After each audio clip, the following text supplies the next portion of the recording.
I'm going to skip the cover page so that we can dive into the question directly.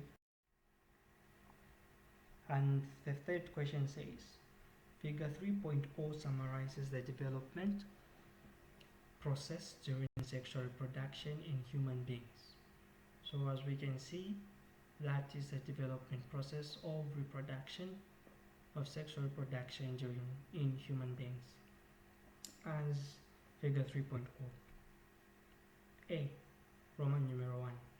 Identify the cells labeled N and P. Alright, so here we are taught to identify structures or cells labeled N and P. What is N?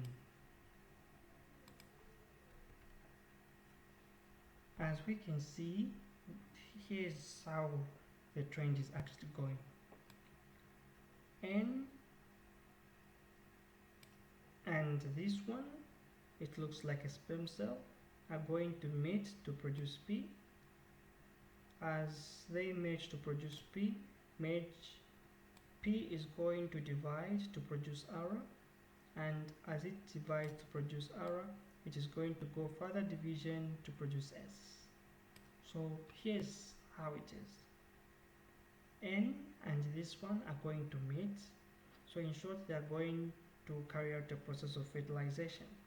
So since they are carrying out the process of fertilization, it means that it can only be one thing, which is the ova, which is the egg. So the ova is going to mate with this sperm cell to produce something else. And what does it produce? It produces a zygote. So this whole process happens by the process of fertilization.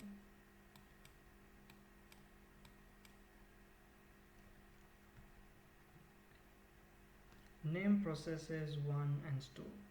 As we were talking about this process, process 1 is already answered that this is only possible by the process of fertilization, where the male sex cell, in this case the male sex cell is a sperm cell, the male sex cell is the sperm cell, and the female sex cell, which is the ova, these two are going to merge to meet to produce a zygote by the process of fertilization, which is process 1.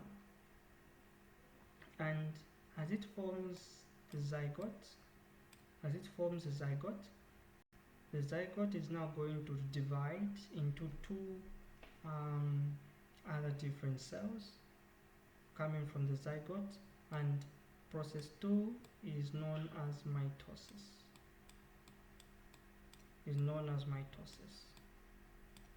Sorry, I won't write it in full since I'm using a mouse right now. I'm not yet accustomed. So process 1 is fertilization. Process 2 is recorded to be mitosis. Let us go to B. B states to say, suggest the parts of the female reproductive organ in which process 1 takes place. Where does fertilization take place? Fertilization only takes place in one organ or in one part of the reproductive system. And that part of the reproductive system is known as the fallopian tube. Now, apart from the fallopian tube, the other name is called the oviduct. So along the oviduct, that is where fertilization takes place. So the ova will be released by the ovaries. So as the ova is released by the ovaries, it will meet with the sperm cell along the fallopian tube, because the ova will begin to move from the ovaries along the fallopian tube by the help of the ciliated cells. As they'll be waving their cilia, as we discussed yesterday, the ova will be rolling around as it meets the sperm cell along the fallopian tube. C. What happens to stage Ara for identical twins to be produced? What happens to stage Ara for identical twins to be produced? So here we are at stage Ara. For P is being produced. For P has produced Ara if it divides. Okay, since we know that process number 2 is mitosis, isn't it? So let us say that after the process of mitosis at stage R, what's going to happen is that each cell, I'm going to say this is cell 1, or maybe let me use cell A, and I'm going to use a different ink for that one, and this will be cell B, even though the ink are looking somehow similar, but that's purple and this is blue. Okay, going back to red. So what's going to happen is that cell A and cell B are going to be formed if the zygote has been split into two by mitosis. So what's going to happen is that these individual cells, which is cell A and cell B, are going to begin to mature, or they will begin to grow. Since they have originated from the same zygote, so which means they are going to have similar features and similar metabolism that will be taking place. So what's going to happen is that they will completely divide into different cells. So we're going to have two different cells. This one will be for A and this one will be for B.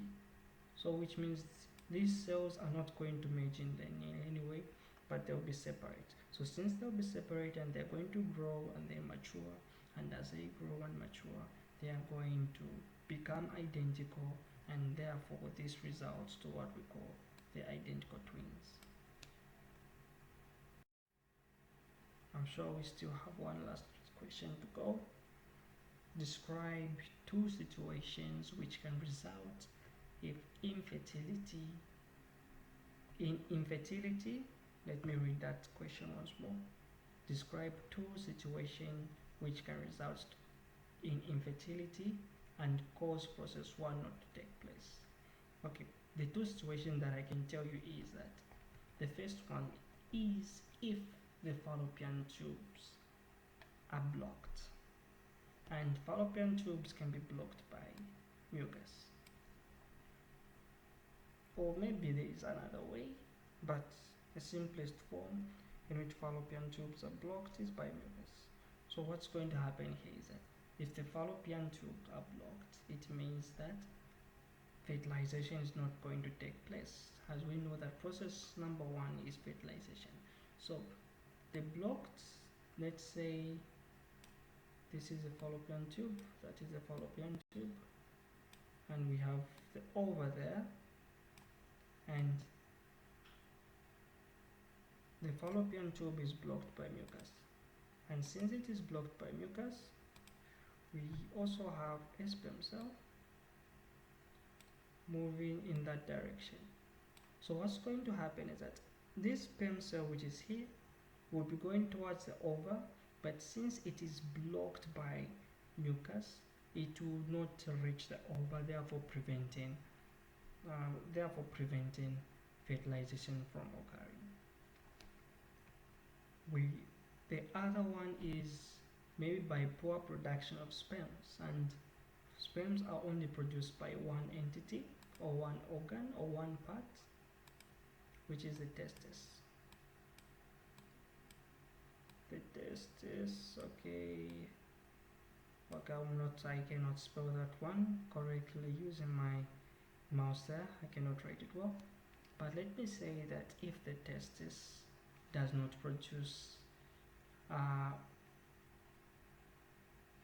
produces poor sperms, it means that fertilization is not going to occur.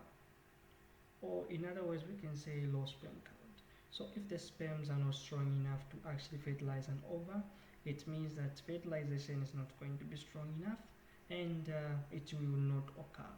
Therefore, those are the two situations that can result to infertility and can cause fertilization not to take place. And this marks the end of our lesson. As I earlier said, I'm only subjected to 15 minutes, as it is my new YouTube channel. So please bear in mind that I'll just be making short videos up to 15 minutes. I hope I can upgrade to more better one. So thank you for watching, guys. I hope you subscribe. Please do subscribe to this YouTube channel so that you can support, and please do invite. And if you need an online tutor, you can actually call the line below and we can communicate. Thank you very much. I love you guys.